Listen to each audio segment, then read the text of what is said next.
여러분 안녕하십니까? 중북시사 토론창 우원근입니다. 오늘은 1월 월간 뉴스 분석 시간인데요. 그동안 보도된 수많은 뉴스 가운데 좀 더 들여다보고 싶은 뉴스, 궁금한 뉴스를 선정해서 오피니언 리더들과 함께 구체적으로 짚어보고 현실적인 대안을 모색해 보겠습니다. 먼저 오늘 패널 분들 소개해 드리겠습니다. 라미경 서원대학교 휴머니티 교양대 교수 나오셨습니다. 안녕하십니까. 박아롱 변호사 나오셨습니다. 안녕하십니까. 연종영 뉴시스 충북 취재국장 나오셨습니다. 네, 안녕하세요. 최진아 전 충북 참여자치시민연대 시민자치국장 나오셨습니다. 네, 안녕하세요. 그럼 월간 뉴스 분석 첫 번째 영상 보시겠습니다. 청주의 한 민간 소각업체. 각종 폐기물을 가득 실은 덤프 트럭들이 도로를 점령하듯 줄지어 서 있습니다. 시설 내부를 들여다보니 외부에서 실어온 쓰레기들이 거대한 산을 이루고 있습니다. 앞서 이 업체는 경기도 광명시와 계약을 맺고 올해부터 2028년까지 3,600톤의 생활 쓰레기를 처리하기로 했습니다. 이 업체 한 곳으로 들어오는 수도권 쓰레기만 연간 2만 톤이 넘습니다. 청주로 반입되는 수도권 쓰레기 양도 크게 늘었습니다. 이달 초까지만 해도 청주권 민간 소각장 3곳의 반입 예정 물량은 6,700톤 수준이었지만 추가 계약이 잇따르며 불과 보름 만에 26,800톤으로 4배나 폭증했습니다. 소각업체 입장에서는 수도권 쓰레기를 받는 게 돈도 되고 처리하기도 쉽습니다. 태우기 까다롭고 물량이 들쭉날쭉한 산업 폐기물 대신 안정적이고 열 효율도 좋은 생활 쓰레기를 받는 게 훨씬 이득인 겁니다. 정부가 수도권 쓰레기 직매립 금지를 예고한 건 지난 2021년. 쓰레기 대란을 대비할 시간은 충분했습니다. 하지만 지역에선 허송 세월만 보내다 결국 골든타임을 놓쳤습니다. 소각장이 밀집한 청주 청원이 지역구였던 변재일 전 의원은 지난 2019년과 2020년 관련 법안들을 잇따라 내놨습니다. 폐기물의 권역별 이동을 제한하고 다른 지역의 폐기물을 처리하는 지자체에는 처리 부담금을 나눠주자는 내용이었습니다. 하지만 총선을 불과 한 달 앞둔 시점에 법안을 제출하면서 제대로 된 논의도 없이 폐기됐습니다. 21대 국회에서 5선에 성공한 뒤 변 전 의원은 폐기됐던 법안을 거의 그대로 다시 냈습니다. 하지만 수도권의 쓰레기 대란이 우려된다는 논리와 민간업체 영업권을 침해한다는 반대에 막혀 소위 문턱조차 넘지 못했습니다. 그 사이 지역 간 쓰레기를 보낼 경우 웃돈을 얹어주도록 해 억제력을 갖춘 반입협력금 제도가 도입됐지만 반쪽짜리였습니다. 지자체 간 거래인 공공영역에만 적용될 뿐 지금처럼 민간업체가 계약해서 들어오는 쓰레기는 막을 길이 없었던 겁니다. 결국 정치권은 시간만 허비했고 지자체 역시 안일하게 대응하며 이제 그 대가를 시민들이 치르게 됐습니다. 이번 영상 어떻게 보셨는지 말씀 들어보겠습니다. 라 교수님. 예고된 원형 소각이었고요. 또 예견된 문제였죠. 저희가 이제 구체적으로 살펴봐야 될 것이 정치권에서도 그렇고 중앙정부 차원도 또 이걸 지금 우리가 담당하고 있는 지방자치단체, 특히 청주시의 문제도 그렇고요. 이것뿐만이겠어요? 민간 소각장 그 개별 사업체의 또 이권 문제도 이제 있을 테고요. 결국 그들 다양한 행위자들의 그 직무유기 형태가 결국 시민들이 고스란히지 않게 되는 문제로 지금 가게 돼 있잖아요. 변질 의원 나왔습니다만 이후에 어떤 의원들, 지역 차원에 있어서의 의원들에 대한 실질적인 대체할 수 있는 시간이 있었음에도 불구하고 번번이 전체 중앙 정부나 아니면은 수도권의 문턱을 넘지 못하는 정말 골리앗과 다윗의 싸움이라고 하는 것이 이 문제에서 고스란히 드러났다고 보겠습니다. 조금 전에 리포트에서도 언급했다시피 2021년도에 이미 예고된 거였었는데 5년 동안 그럼 뭐 했느냐라고 하면 지자체도 사실 할 말은 있습니다. 지자체가 할 수 있는 게 별로 없거든요. 예. 조례로서 뭘 강제할 수 있는 게 아니라서 변재일 의원 예시도 나왔지만 이런저런 입법 활동도 사실 했습니다. 반입 수수료, 반입 협력금이라는 것도 또 추후에 삽입되고 했습니다만 결국은 숫자 싸움에서 안 되는 거죠. 결국 국회에서 개정을 해줘야 되는데 제정을 해주고 개정을 해줘야 되는데 숫자 싸움에서 비수도권이 밀릴 수밖에 없는 거죠. 비수도권 전체가 달려드는 사안도 아닌데다가 현 시점에서 이렇게 보니까 충주, 청주, 또 음성 3개 지역에서 수도권, 서울의 또 강남이랄지 중구 또 강화도랄지 이런 고양 이런 지역과 이미 계약해서 올해부터 이제 직접적으로 받아서 소각하는 물량이 상당히 많은데 이렇게 되면 이제 문제는 이런저런 이제 언급을 해주시고 문제점을 지적해 주시겠지만 일선에 있는 공무원들에게 제가 물어봤더니 이런 문제가 좀 우려된다라는 얘기를 하는데 뭐냐면 이 생활 쓰레기 안에 이 청주 등처럼 비수도권 지역은 오염물이 들어가는지 가령 가연성 PVC라든가 이런 것들이 혹시 들어가 있는지 이런 것들을 가능하면 꼼꼼하게 살피는데 수도권 지역에서는 그냥 넣는 겁니다. 그냥 넣어서 그냥 배출하는 거죠. 그렇게 되면 뭐가 문제냐면 다이옥신이 배출될 가능성이 매우 높은 거죠. PVC 같은 경우에. 또 불연소되거나 하면 또 다이옥신이 계속해서 배출이 되는 건데 그러면 청주 지역에 공중으로 흩날리고 또 굴뚝에 실시간으로 모니터링할 수 있는 장치가 있는데 뭐가 걱정이냐라고 하지만 청주 같은 경우에는 밀도가 상당히 높은 겁니다. 소각장 밀도가 대단히 높아서 아무리 허용 기준치 이하로 배출하더라도 혹시라도 바람과 관련된 어떤 오염 물질이 배출될 가능성이 매우 높아진다. 농도가 짙어지니까 그런 문제점도 좀 짚어봐야 될 것 같습니다. 네, 박아롱 변호사님. 그 2024년에 환경부에서 폐기물 관리법 시행 규칙을 중간에 한번 개정을 하면서 예. 그 이 반입 협력금이 지금 공공시설에만 적용돼서 문제이지 않습니까? 이것을 이제 민간 처리 시설에도 적용하겠다라고 한번 방침을 밝혔다가 최종 개정안에서 또 해당 내용이 제외된 거예요. 아마 여러 가지 또 이해관계가 반영된 것 같은데 이런 부분들 어쨌든 이제 준비가 제대로 되지 못했고 이 공공소각시설이 뭐 새로 지어지고 있다고 하지만 2021년 이후에 그 기간 동안 전국에 총 14군데 생겼는데 수도권엔 한 군데도 생기지 않았습니다. 이제 이런 문제들 지금 사실 저희가 닥쳐서 이제 또 이거 어떡하나 하고 있는 상황인 건데 민간 시설에 대해서 저희가 법적 감시 체계를 충실히 갖추어야 되겠고요. 수도권 자체 처리 능력을 키우는 실질적인 대책이 필요할 것이라고 생각됩니다. 예, 직매립 금지라는 제도 자체는 방향성이 좋은 거죠. 뭐 환경 보호의 측면이 있었던 건데 문제는 이 정책이 환경 부담을 줄이는 방식이 아니라 단지 쓰레기를 수도권에서 비수도권으로 옮기는 역할만 했다라고 하는데 큰 문제가 있는 거고요. 수도권 뭐 직매립 금지라고 하는 것을 대비하기 위해서 5년 동안 소각장도 짓고 혹은 쓰레기의 양을 근본적인 양을 줄이기 위해서 뭐 보다 재활용을 세분화한다거나 아니면 쓰레기를 배출할 때 드는 비용을 조금 높인다거나 하는 현실적인 대안들도 저는 분명히 있었을 거라 생각하는데 뭐 우리 인근 지역 안 되면 더 멀리 보내지라고 하는 좀 이기적인 생각들이 수도권 자치단체에서는 작동했던 게 아닌가라는 생각이 들고요. 우리의 자치단체 역시 청주시 충북도 역시 이 부분을 매우 민간에게만 맡겨둔 채 아무런 행정적인 관리 감독의 역할을 하지 못한 것들이 지금의 현실을 부추긴 굉장히 중요한 요인이라고 생각합니다. 잘 아시는 것처럼 이런 상황, 충북, 청주 인근으로 쓰레기들이 몰려드는 게 우연이 아니죠. 수도권에서 가깝다라는 지리적인 요인도 있지만 더 근본적으로 찾아 들어가 보면 청원군 시절에 허가가 굉장히 느슨했기 때문에 관련돼서 소각장들이 굉장히 많이 생겨날 수 있었던 배경들이 있습니다. 그러한 사실은 장기적인 상황들을 전혀 고려하지 못한 근시안적인 행정들이 이것들을 좀 만들어낸 영향이 될 수 있을 것 같고요. 저는 또 하나 걱정이 되는 것이 한번 쓰레기를 보낼 수 있는 지역이다라고 하는 선입견이 생기고 또 그러한 것들이 관행화되면 앞으로 더 많은 쓰레기들이 몰려오지 않을까라는 걱정이 듭니다. 현재 이 지역 주민들은 단순히 이거를 법으로 막아서 쓰면 좋겠다라는 차원이 아니라 당장 오늘, 당장 내일 나에게 미칠 환경적인 영향일 거고요. 그분들에게는 단순히 이게 법과 제도로 설명할 수 있는 현실적인 공포일 거라는 생각이 들어서 이 부분에 대한 대안이 저는 적극적으로 굉장히 좀 모색이 되어야 할 것 같다는 생각이 듭니다. 네, 폐기물 발생지 처리 원칙이 지켜지지 않고 있는데 환경적인 측면에서 이 현재의 상황 공정하다고 볼 수 있을까요, 박 변호사님? 결론부터 말씀드리면 이제 현재로서는 수도권 쓰레기를 지방 소각시설에 보내는 이 상황을 법적으로 규제할 방법이 마땅하지가 않습니다. 약간의 입법 공백과 그리고 자의적인 해석으로 지금 편법적인 상황이 펼쳐지고 있는 건데요.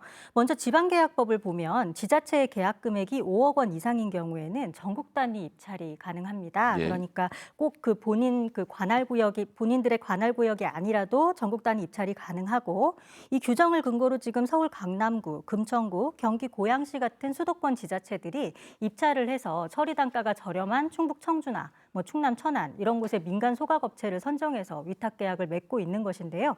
그런데 폐기물관리법 제5조의 2가 생활 폐기물을 관할 구역 내에서 처리하도록 발생지 처리 원칙을 명시는 하고 있지 않습니까? 예. 문제는 이제 예외를 두고 있다는 것인데 관할 구역 내에서 처리하려고 노력을 다했음에도 잘 되지 않을 때 상대 지자체장과 협의를 거쳐서 관해로 배출할 수 있도록 이렇게 정하고 있는데요. 그렇다면 쉽게 생각하면 우리가 이제 충북 지자체 차원에서 쓰레기 받는 것을 반대하면 되지 않냐, 협의를 안 해주면 되잖아, 이제 이렇게 생각하실 수 있는데 또 문제가 이것을 실질적으로 강제할 조항이 없습니다. 그리고 아까 말씀드렸던 그 반입협력금이라는 제도의 의미를 좀 보면 이것이 이제 타 지역의 폐기물을 넘길 때 이제 처리하는 지역의 일정 금액을 지급하도록 하는 이제 그런 제도인데요. 지금 이것이 공공처리 시설에만 적용이 되고 민간 시설에 적용이 되지 않아서 문제인데 이 반입협력금이란 게 이제 타 지역 폐기물을 떠안는 지역의 이제 주민들에게 지원금을 지급하는 그런 이제 금전적인 의미도 있지만 예. 폐기물 반입의 어떤 규모나 흐름, 지역 간 이동 이런 것들을 좀 투명하게 행정적으로 파악할 수 있도록 하는 이런 의미가 있는데 이게 지금 전혀 적용이 안 되는 상황이니까요. 장기적인 대책이 좀 많이 필요하겠지만 지금 말씀드린 이런 부분들에 대한 제도적 정비가 가장 시급할 것 같습니다. 네, 지금 공정성의 문제를 다루고 있는데 또 누가 말씀을 해주실까요? 늘 좋은 곳은 우리가 갖고 있고 나쁜 곳은 또 우리 이외 지역으로 보내야 된다라고 하는 이 부분을 좀 먼저 좀 점검을 좀 해봐야 될 것 같고요. 그럼에도 불구하고 지금 이제 폐기물 발생지 처리 원칙이 지켜지고 있느냐, 지금 법률적인 측면이나 제도적인 측면들은 원활하게 작동이 되고 있느냐라고 하는 사안들을 지금 이 점검해 좀 봐야 될 것 같은데요. 저는 이제 반입협력금 제도 개선에 관련된 문제들 실제 저희가 딱 막으면 되잖아요. 지자체별로 해서 어떤 권한을 좀 주고 아니면은 타 지역 폐기물 반입에 대한 거부권을 뭐 단체장한테 좀 더 힘을 더 실어준다든가. 그래서 일단 막는다고 한번 예를 들어 한번 해보게 되면은요.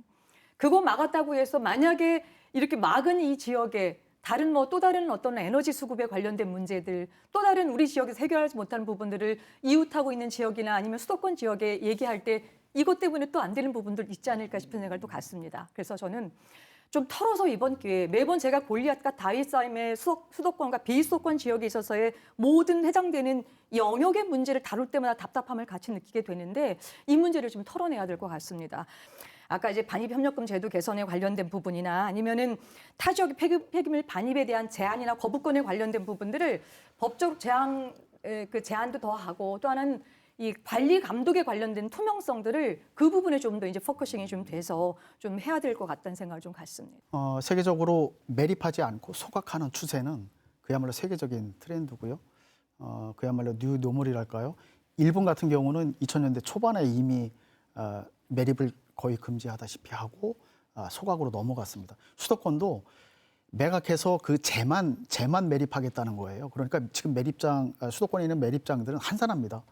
덤프 트럭이 지금 리포트처럼 왔다 갔다 하는 그런 상황이 아니라는 얘기죠. 재만 매립을 하니까. 우리가 그 지산지소라는 개념을 이 전기 수도권으로 올려보내는 이 전력망 구축 사업과 관련해서 지산지소라는 용어를 쓰지 않습니까? 로컬푸드에서 유래된 단어인데 그 지역에서 생산하고 소비하는 것들은 그 지역에서 자체 처리해 뭐 이런 개념인데 사실 어찌 보면 좋은 얘기인데 이게 함정이 있단 말이죠. 교수님께서 언급하셨다시피 그러면 충북에서 전기를 생산하는 있느냐? 없습니다. 지금 풍력도 없고요. 수력 일부밖에 없는 상황인 거죠. 그러면 나중에는 어떻게 될까? 결국은 엄청난 금전적인 보상을 하고 다시 끌어와야 되는 그런 상황인 거라서 소각세를 만들면 어떻겠느냐. 폐기물 소각세를 부과하는 건 어떻겠느냐라는 겁니다. 그러니까 업체가 일단 부담을 하고 그 업체는 어떤 이득을 취하느냐. 해당 지자체, 그 쓰레기 소각을 의뢰하는 수도권 지역의 지자체가 부담을 하는 거고 그래서 양자가 부담을 하게 되고 결국은 그게 수도권에 있는 쓰레기 배출하는 소비자, 이득을 보는 수도권 시민들이 십시일반 부담하게 되는 거죠. 그래서 피해를 보는 소각 지역의 피해를 보는 지자체와 그리고 소각장 주변의 주민들에게 골고루 복지 서비스를 할 수 있을 정도로 배분되는 건 어떻겠느냐라는 현실을 그야말로 지극히 현실을 반영한 그런 아이디어도 현재 나오고 있어서 그래도 검토는 한번 해볼 만한 그런 상황이 아닌가 싶습니다. 법적으로 가능하다는 설명도 해주셨고 또 현실적인 대안 말씀도 해주셨는데요. 저는 기본적으로 이 상황이 매우 불공정한 상황이다라는 것에 대해서는 모두 다 동의해 주시리라 생각합니다. 앞서 발생지 처리 원칙이라는 이야기 여러 번 해주셨는데요. 이 원칙은 아주 정의의 차원에서의 최소한의 사회적 합의라고 생각합니다. 그런데 이것들이 무너지는 순간 뭐 법으로 가능했냐, 뭐 현실적인 대안이 뭐냐라고 하는 것들에 대해서는 저는 조금 의미가 퇴색되는 것 같다는 생각이 들고요. 지금의 펼쳐진 상황들이 단순히 또 시장에 의한 단순히 뭐 이렇게 그 돈에 오가는 그 상황 속에서 결정된 결과만은 아닐 거라고 생각합니다. 법적으로 행정적으로 가능한 한 이 허점들 빈 공간들이 너무 많다라는 점이 저는 좀 문제인 것 같고요. 전국 단위 입찰이 가능한 것도 물론 법적으로 가능한 부분이고요. 또 민간 소각장이 여러 지자체의 관리감 큰 관리 감독 없이 자발적으로 자율적으로 운영할 수 있는 것도 물론 있습니다. 그리고 환경 영향 평가를 피해갈 수 있는 기준도 분명히 있으나 사실 생각해 보면 이러한 모든 조건들은 민간 업체, 기업들이 조금 더 기업 활동을 하기에 유리한 약간 그런 규제를 열어둔 측면이라고 저는 시민적인 입장에선 생각이 들고요. 그런 열어둔 규제들이 결국은 시민들에게는 굉장히 환경과 건강, 안전에 대한 위협들로 돌아오고 있다라는 점, 이 부분들이 법으로 괜찮으니까 괜찮아가 아니라 이런 부분들을 어떻게 막아설까라는 고민들이 저는 우선 되었으면 좋겠다라는 생각이 듭니다. 네, 지역 주민들의 여론은 들끓을 수밖에 없는데요. 법적, 행정적으로 어떤 대책이 필요하다고 보시는지 추가해서도 또 말씀을 좀 해주실까요? 사업장에 관련된 그 폐기물보다는 이거 지금 생활 폐기물을 받아가지고 처리해서 소각하는 부분들이 훨씬 더 그 사업의 수월성을 지금 갖고 있는 부분이 좀 있을 것 같습니다. 그래서 여기서 지금 현재 넉넉하게 한 98%, 99%, 100% 이하로 해놓고 지금 처리하고 있는데 그 부분에 대한 좀 더 엄격한 부분들, 그리고 실제 보게 되면은 이 허가 용량에 또 30%까지 추가해서 허용하는 이런 규정들, 이런 것들을 조금 더 타이트하게 좀 조이고, 또 민간 소각 업체가 수월성 있는 걸 생활 폐기물을 받아가지고 기존에 채우게 된다라고 한다면, 더 중요한 것은 이 사업장 폐기물을 나중에 왔을 때 이제 받아주지 않으면은 그게 이제 무방비로 이제 노출이 되게 되면 더 큰 문제가 지금 발생할 수 있을 것 같습니다. 그래서 그런 그 폐기물 관련된 부분과 더불어서 그 민간 소각업체에 관련된 부분을 조금 더 조여서 그 부분들을 조금 이 관리 감독을 좀 하면 어떨까 생각이 듭니다. 예. 아까 말씀드리기로 이제 폐기물 관리법상 이제 관외로 이제 지역에 그 폐기물을 내보내는 경우에 이제 타 지자체와 실질적인 협의가 필요한데 그것이 이루어지지 않고 있다 말씀드렸잖아요. 법으로 규정이 되어 있는데 이게 지금 제대로 작동이 안 되고 있는 부분이기 때문에 하위 법령들 정비해가지고 이 절차를 좀 촘촘하게 제대로 정할 필요가 있겠고요. 그리고 아까 반입협력금 말씀드렸는데 가장 기본적으로 저희가 지금 해야 될 것이 반입협력금을 민간시설로 이제 확대하는 것이고, 그리고 반입협력금에 더해서 지역자원시설세라고 해서 네, 그 지역의 어떤 자원을 통해 가지고 이용해서 이제 기업이 이득을 얻는 경우에 그 이득을 이제 세금으로 지역에 환원하는 그런 제도인데, 그러니까 결국 지금 상황은 피해는 주민이 보고 수익은 업체가 독점하는 그런 구조가 되기 때문에 이런 민간 업체가 거두는 이윤의 상당 부분을 이제 환경 개선과 주민 건강 검진 등 지역 사회로 환수할 수 있도록 이제 세법과 연계해서 관련 법령 개정이 필요할 것 같고요. 그리고 행정을 좀 더 투명하게 해서 인접 시도가 연대해서 저희도 그렇고 충남도 그렇고 연대해서 수도권의 지자체에서 얼마나 쓰레기가 반입되고 반출되는지 이런 총량을 엄격하게 좀 살펴볼 수 있는 제도를 정비할 필요가 있겠습니다. 협력금이 매립이 되면 예. 10,000원이 되고 또 15,000원이 되고 이제 이런 경우가 있는데, 이거 가지고는 이런 발생량을 제어하거나 또 재활용률을 높이거나 할 수 있는 어떤 확실한 제어 장치가 좀 불가능하니, 그래서 이참에 아예 세금으로 격상해서 협력금도 협력금이지만 그거는 논외로 치고라도 소각세를 부과하는 게 어떻겠느냐라는 점을 한번 검토해 볼 필요가 있고요. 그리고 허가 용량의 30% 요 기준을 좀 더 타이트하게 하자고 이제 교수님께서 말씀하시는데, 이것도 사실은 어찌 보면 사업장 폐기물과 또 생활 폐기물 전체를 다 줄일 수 없는 것이기 때문에 30%를 낮추는 게 큰 의미는 없다, 저는 그렇게 봅니다. 재활용률을 근본적으로 높이지 않는 이상 전체적으로 총량을 줄이기는 좀 불가능하다, 저는 그렇게 봅니다. 마지막으로 한 가지 예, 우리가 그래요. 논의가 좀 안 나왔던 사안들이 지금 현재 갖고 있는 상황 현상에 대한 분석, 법 제도에 관련된 부분들 우리가 요청을 했는데, 저는 이제 선진 처리 기술이 좀 도입이 돼서 예. 도입이 되면 지금 우리 벤치마킹 해야 될 부분들이 일본에 가서도 지금 볼 수 있는 부분들이 좀 있는데, 그런 차원의 것들을 들여와서 안전하게, 그다음에 실질적으로 환경의 위해성 문제도 주민들이 좀 안전시킬 수 있고 안전하다라고 하는 것들이 전제될 수 있는, 좀 비용이 들더라도 아주 쾌적한 공간을 만들 수 있는 그런 부분들 하나 또 대안으로 또 내볼 수 있을 것 제가 같습니다. 간단하게 하나만 예, 말씀을 좀 보태고 싶은 것이요. 이제 여러 가지 대책들, 대안들 말씀해 주셨는데 저는 책임과 권한에 대한 문제를 좀 꼭 하나 말씀드리고 싶었습니다. 얼마 전 이제 청주시 의회에서 폐기물 관리법 촉구를 위한 결의문이 만장일치로 통과됐습니다. 다행히 만장일치로 이 문제에 대해서 심각성을 느끼고 있다는 점에 대해서는 긍정적으로 평가하지만 이제는 결의 정도로 지방의회가 할 역할을 멈춰서는 거는 좀 너무 늦었다라는 생각이 들고요. 이미 수년간 민간 소각장이 이러한 활동들을 이어져 왔는데 이제 와서 결의문 방식으로 뭔가 역할을 하는 것은 이제는 조금 늦은 감이 있다라는 생각이 들고요. 법 개정 전에도 이미 지자체와 지방의회가 할 수 있는 권한들이 있습니다. 민간 소각장들이 제대로 운영되고 있는지에 대한 관리 감독권만 제대로 발동을 한다면 지금보다는 훨씬 나아진 환경 안에서 주민들이 살 수 있지 않을까라는 생각을 해봅니다. 네, 끝으로 눈에 띄는 댓글 살펴보겠습니다. 박 변호사님. 네, 5년간 유예해 줬는데 뭐 하고 있었던 거죠? 라는 댓글이 있었습니다. 네, 최 국장님. 예, 굉장히 자조적인 표현이셨는데요. 좋은 건 서울에, 나쁜 건 지방에라고 해주셨습니다.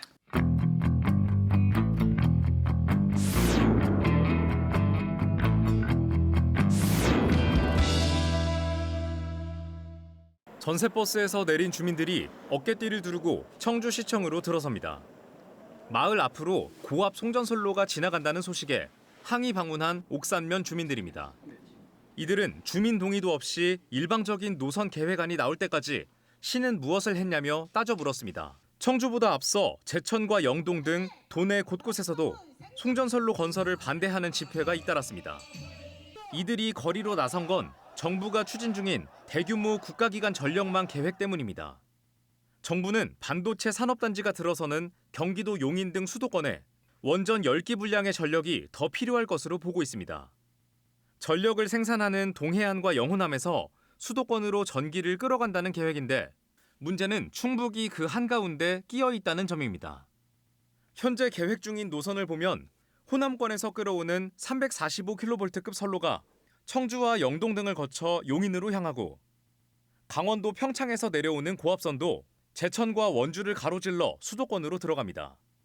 경북 구미와 영주에서 출발하는 고압선 역시 충북을 관통해 수도권으로 올라갑니다. 이렇게 충북을 경유해 새로 깔리는 송전선로는 총 34개. 청주가 16개 노선으로 가장 많고 진천 10개, 충주와 음성이 7개 순으로 고압선이 들어서지 않는 곳은 한 곳도 없습니다. 충북 전역이 동서남북에서 몰려오는 고압선들로 뒤엉켜 전력 교차로가 되는 셈입니다. 결국 혜택은 수도권이 보고 충북 주민들은 피해만 떠안게 된다는 비판이 나옵니다. 충북도의회는 전력망 계획을 전면 수정하고 전기를 많이 쓰는 기업을 아예 전력 생산지인 지방으로 이전해야 한다고 정부에 촉구했습니다. 하지만 정부와 한전은 전력망 적기 구축을 위해 인허가 절차를 대폭 줄이는 특별법까지 시행하며 속도전을 예고한 상황. 주민들은 전면 백지화를 요구하며 전국적인 연대투쟁까지 나서고 있어 머리 위 고압선을 둘러싼 갈등은 걷잡을 수 없이 커지고 있습니다. 이번 영상 최 국장님 어떻게 보셨습니까? 예, 앞서 쓰레기 문제도 마찬가지였지만 단순히 이 지역 주민들은 송전선로가 우리 마을을 지나가서 불편하다, 보기 싫다 정도 수준의 민원은 아닐 거라고 생각합니다. 예. 굉장히 우리 가족의 안전과 생명과 직결되는 문제라고 생각해서 굉장히 적극적으로 이야기를 하고 계신 거라고 생각이 들고요. 그리고 이 장면들이 수도권의 발전, 수도권이 시설들이 설수록 지역 비수도권은 어떠한 피해를 입게 되는지를 굉장히 극명하게 보여주는 장면들이라고 생각합니다. 그런데 꼭 이런 사업들 이야기하면 국가 전력, 반도체 이런 이야기 나올 때마다 주민들의 반대는 지역 이기주의가 돼버리기 쉽습니다. 그런데 이 주민들이 이야기하는 건 지역 이기주의가 아니죠. 최소한 이 주민들 늘 일관된 주장은 그겁니다. 직전에 알았다. 다 결정된 뒤에 알았다라고 하는 지점이 우리가 이러한 문제들에 대해서 어떠한 문제의식을 가지고 접근해야 될지를 아주 극명하게 주민분들이 보여주시는 말이라고 생각이 들고요. 쓰레기든 송전선로든 이러한 문제들이 계속 반복되지 않기 위해서는 수도권에 무슨 시설이 생기면 그 비용과 피해까지 수도권이 감당해야 합니다. 그런데 그러한 최소한의 정의조차 제대로 지켜지지 않은 채 수도권의 이득이 비수도권의 피해로 돌아오는 방식이 되풀이돼서는 좀 곤란하다라는 생각이 듭니다.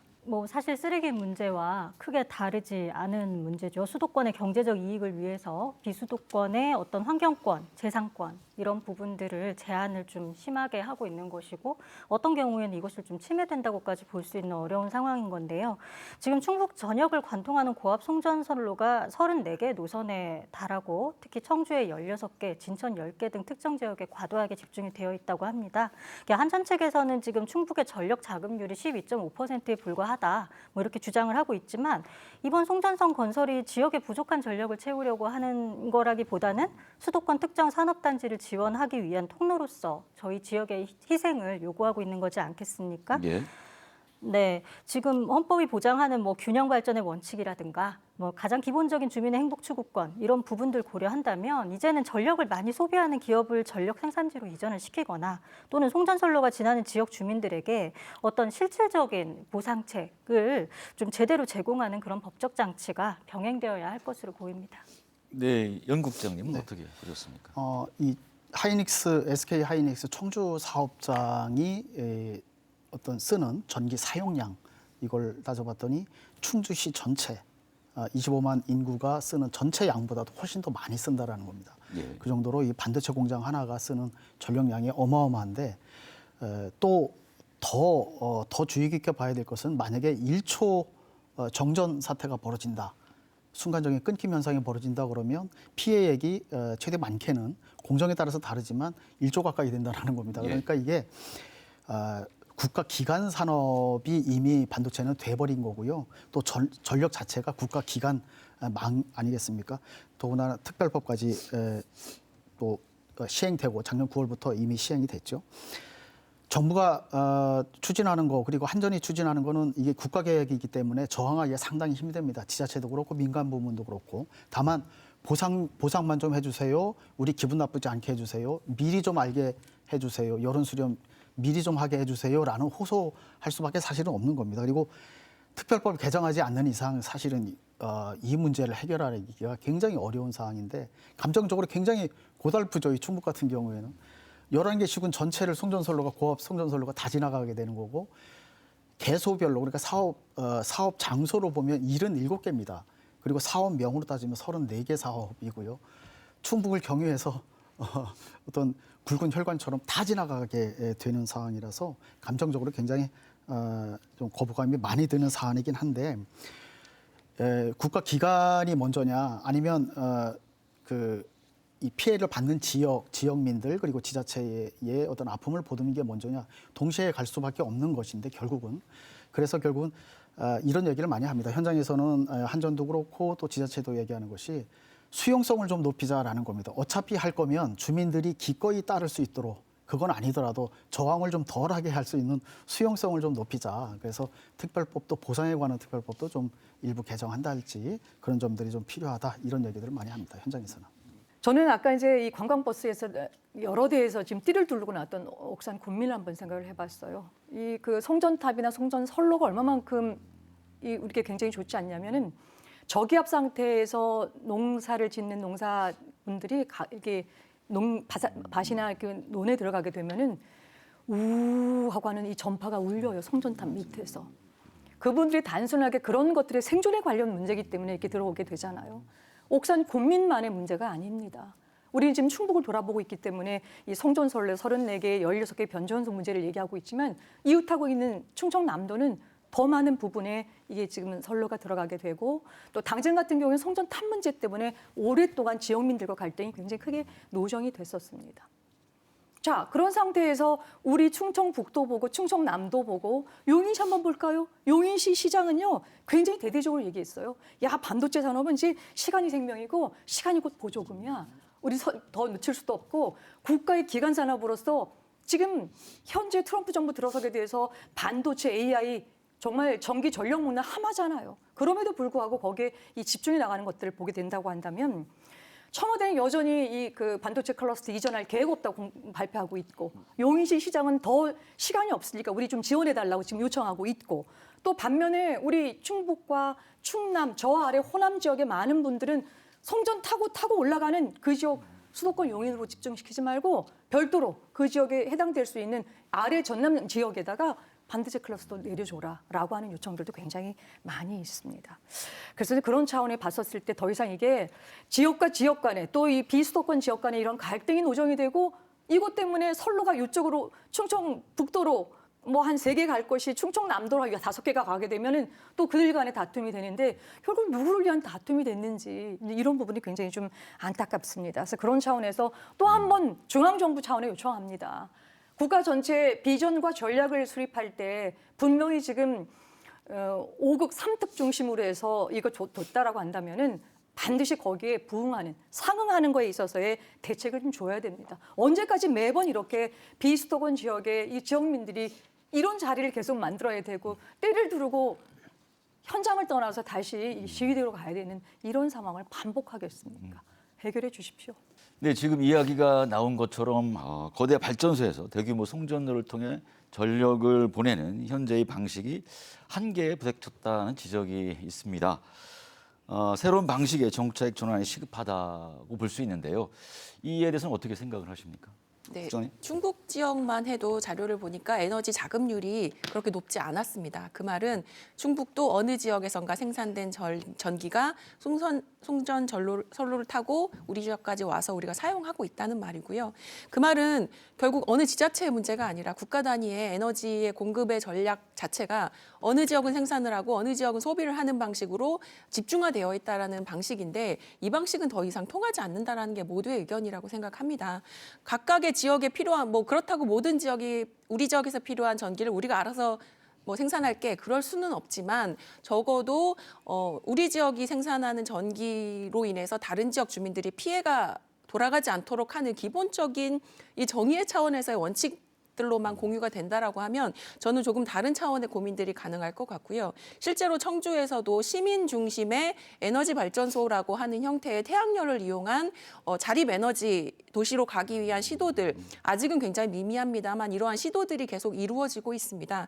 단순히 전기 없이 못 살잖아요. 우리 모두 꼭 필요한 거고 또 산업적인 측면에서의 청주 지역이 또 결코 작은 도시는 아니기 때문에 여러한 필요한 부분들이 있는 건 분명하지만 적어도 이러한 다양한 시도들이 함께 병행되고 또 시도되어야만 살 수 있지 지금의 방식이 계속 유지되는 이상은 모두 다 망한다라는 것과 좀 크게 다르지 않다 생각합니다. 저는 지금 한국전력도 엄청 고민 많이 하겠잖아요. 지금 고민 많이 하고 있는데 기본적으로 그 지역 일방적인 희생을 강요하는 공급 중심으로 가지 말고 좀 더 이 부분들을 폭증하는 수요를 어떻게 대책을 세울 것이냐라고 하는 부분들에 있어서 이 분산하고 효율적인 이런 관리 차원이 좀 있어야 되겠고요. 지금 아주 좀 약간 미봉책이긴 합니다만은 분산형 이 전원 같은 경우가 있는 경우들은 전력이 필요한 인근 지역에다가 소규모로 되더라도 이 발전 설비를 좀 해나가는 방식들. 그러나 저는 이것이 지금 현재 다 자리 잡고 있는 형태에서는 하기 좀 어려울 테고요. 계획하고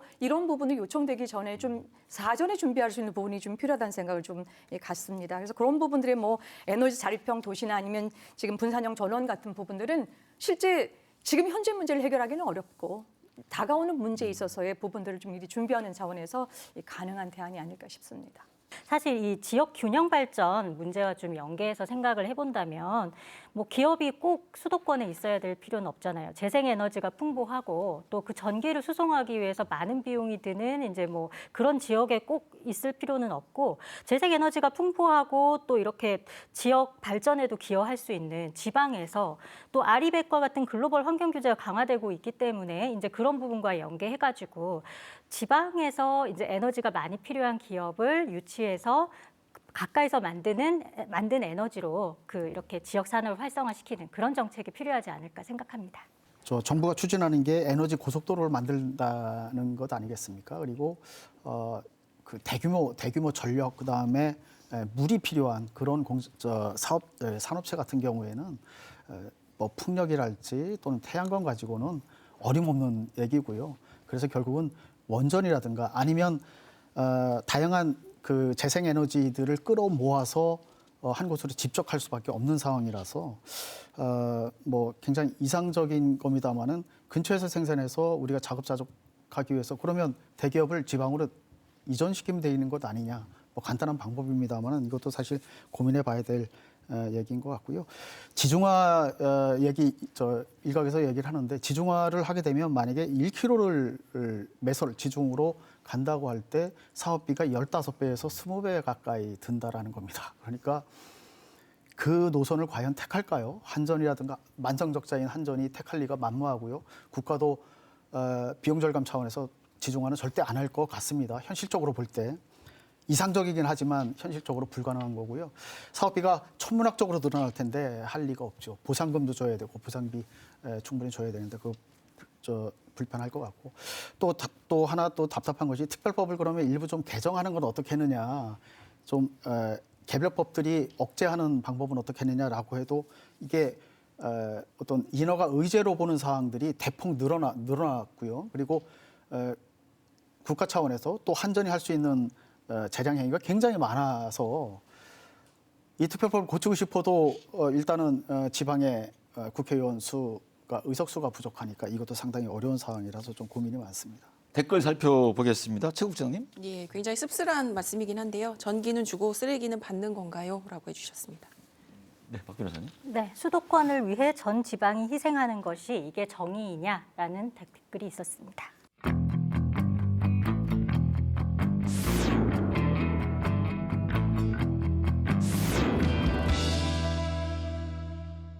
더불어민주당 청주시 의원들에 이어 시민사회단체들도 청주 시외버스 터미널 매각 중단을 요구하고 나섰습니다.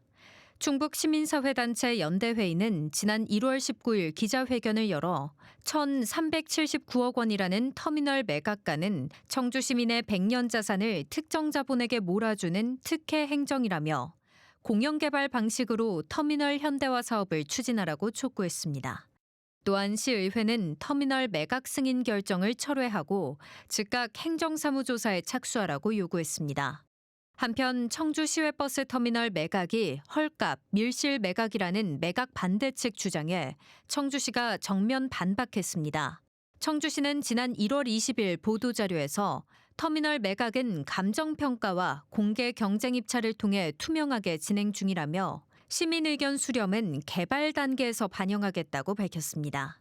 또한 전국 283개 터미널 가운데 82%가 민간 소유라며 시 재정 부담을 고려할 때 공영 개발은 현실적이지 않다고 주장했습니다.